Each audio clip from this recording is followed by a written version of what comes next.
Hello everyone. तो आप लोग का फिर से स्वागत है क्लास 11 फिजिक्स पार्ट 1 का chapter 1 unit and measurement chapter के डायमेंशनल फार्मूला के दूसरे वीडियो में। मैंने पहले ही डायमेंशनल फार्मूला के ऊपर एक वीडियो बना रखा है जिसमें आप लोगों को बोला था अगर आपको किसी क्वांटिटी का डायमेंशनल फार्मूला नहीं समझ में आता है या आपको किसी का हार्ड लगता है तो आप बस कमेंट करना, मैं उसका वीडियो बना दूंगा अलग से। उस पर एक बच्चे ने कमेंट किया कि टॉर्क का निकाल दीजिए, तो मैंने टॉर्क के ऊपर एक अलग से वीडियो ही लेकर आ गया हूँ। और एक सबसे इम्पोर्टेंट बात, टॉर्क का आज हम इसमें बस झलक देखेंगे। आज के लेक्चर में बस आपको टॉर्क का यूनिट और फॉर्मूला याद करके जाना है, क्योंकि टॉर्क का complete explanation chapter number 7 rotational motion में है।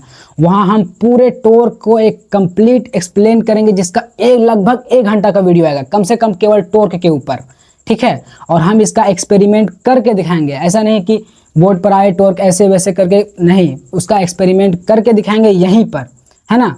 और एक सबसे इंपॉर्टेंट बात याद रखना कि जितना भी टॉर्क के बारे में आपको क्लास 11th में बताया जाएगा, एक एक पॉइंट को अपने दिमाग में उतारना, क्योंकि टॉर्क का केवल मेंशन क्लास 11th में नहीं है, क्लास 12th में भी टॉर्क के ऊपर काफ़ी सारे चैप्टर्स में बात हुआ है। जैसे chapter number 1 electric charge and field, electric charge and field में भी टॉर्क का बात हुआ है। चैप्टर नंबर 2 में आप चले जाओगे तो इलेक्ट्रोस्टैटिक पोटेंशियल एंड इस तरह करके एक चैप्टर है, चैप्टर नंबर 2। उसके बाद चैप्टर नंबर आपका 4 आएगा मूविंग चार्ज एंड मैग्नेटिज्म। फिर आपका चैप्टर नंबर 5 आएगा मैग्नेटिज्म एंड मैटर। इन सब चैप्टर्स में टॉर्क का बहुत बड़ा रोल है ना। और एक सबसे इंपॉर्टेंट बात याद रखना, टॉर्क का एक क्वेश्चन क्लास 12th बोर्ड्स में 2 या 3 नंबर का 100% आएगा ही आएगा, 100% आएगा ही आएगा। लिख लो कहीं पर, एक कॉपी में ये बात को लिख लो, है ना। चलो अब स्टार्ट करते हैं इसका। हम डायमेंशनल फार्मूला को निकालना कैसे है वो, तो हम निकाल रहे थे डायमेंशनल फार्मूला को ट्रिक से, जिसको हम करे थे सी यू और एफ, जिसका मतलब था चार्ट और यू से यूनिट और एफ से फॉर्मूला, है ना। तो आपको दूर दूर तक टॉर्क का कहीं चार्ट में नहीं मिलेगा। चार्ट में तो हमारा बस 7 ही है, मास लेंथ टेम्परेचर ये सब करके 7 ही है। तो चार्ट को तो सबसे पहले हटा दो, है ना। चार्ट में तो मिलने वाला है नहीं, मैंने पहले ही बोला था मैक्सिमम आपको क्वांटिटी चार्ट में मिलेगा ही नहीं। तो हम अब चलते हैं यूनिट के ऊपर। तो यूनिट से कैसे निकालना है, चलो देख लो। टॉर्क का हमारा जो यूनिट होता है, टॉर्क का हमारा यूनिट होता है न्यूटन मीटर, ठीक है। आप एक बात आप सबसे ध्यान से सुनना, न्यूटन मीटर इसका यूनिट होता है। तो हम यूनिट से भी निकाल रहे थे और फॉर्मूला से भी निकाल रहे थे। तो आप या यूनिट से निकालो या फॉर्मूला से निकालो, आंसर हमारा सेम आ रहा था। तो आपको एक चीज़ कम से कम याद होना चाहिए, या तो यूनिट या तो फॉर्मूला। तो हमारा यूनिट है न्यूटन मीटर।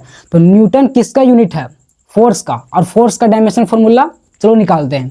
फोर्स का डायमेंशन फॉर्मूला, तो फोर्स का हमारा फॉर्मूला क्या होता है, मास इंटू एक्सेलरेशन।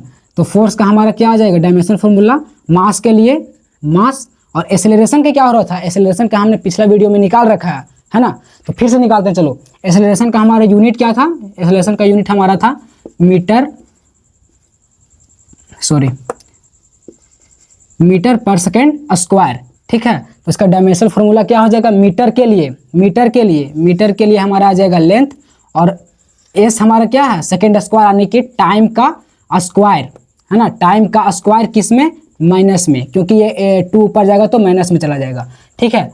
तो हमारा क्या आ जाएगा, हमारा फोर्स का आ गया mlt का पावर -2। अब हम इसको यहाँ पुट कर देंगे, ml2 का पावर -2। तो हमारे न्यूटन के लिए क्या हो जाएगा, न्यूटन के mlt का पावर -2, ठीक है।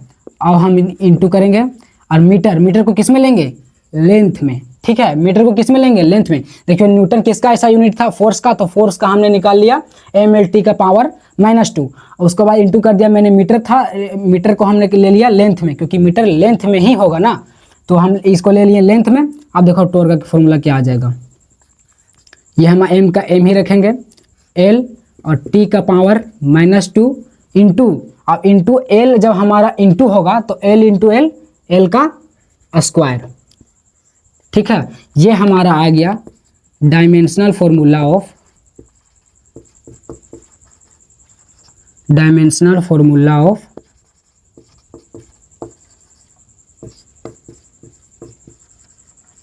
टॉर्क। ये हमारा आ गया यूनिट मेथड से। अब हम इसको सेम फॉर्मूला से निकालते हैं।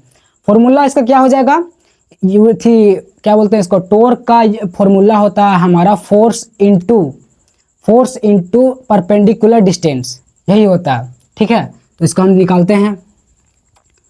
इसका फॉर्मूला हमारा हो जाएगा फोर्स इनटू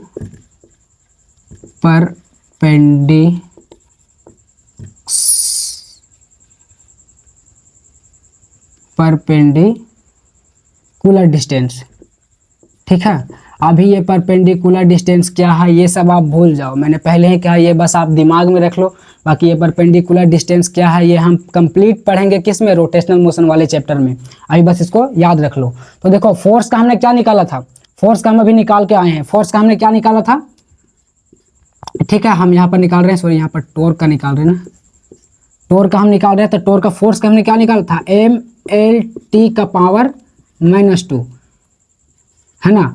और परपेंडिकुलर डिस्टेंस का हमारा क्या हो जाएगा, डिस्टेंस मतलब लेंथ, डिस्टेंस को किस में मेजर करेंगे, लेंथ में, तो इनटू एल। और हमारा फिर से वही आ जाएगा, देखो m l इंटू एल का स्क्वायर और t का पावर -2। ये हो गया हमारा डायमेंशनल फॉर्मूला ऑफ टॉर्क। इसमें से भी सेम आया और इससे भी सेम आया। इस वीडियो का मेन मकसद यही है कि बस आप इसका अभी यूनिट और फॉर्मूला को याद कर लो। जब आएगा रोटेशनल मोशन का चैप्टर तो हम इसको कंप्लीट पढ़ेंगे। ठीक है, बाकी अगर वीडियो अच्छा लगा हो तो एक लाइक कर देना और सब्सक्राइब करके ऑन नोटिफिकेशन को ऑन कर लेना, क्योंकि हम आपको होल ईयर इसी तरह का कंटेंट प्रोवाइड करते रहेंगे। बाकी थैंक यू एवरीवन, मिलते हैं किसी नेक्स्ट वीडियो में नेक्स्ट लेक्चर के साथ, तब तक के लिए बाय बाय।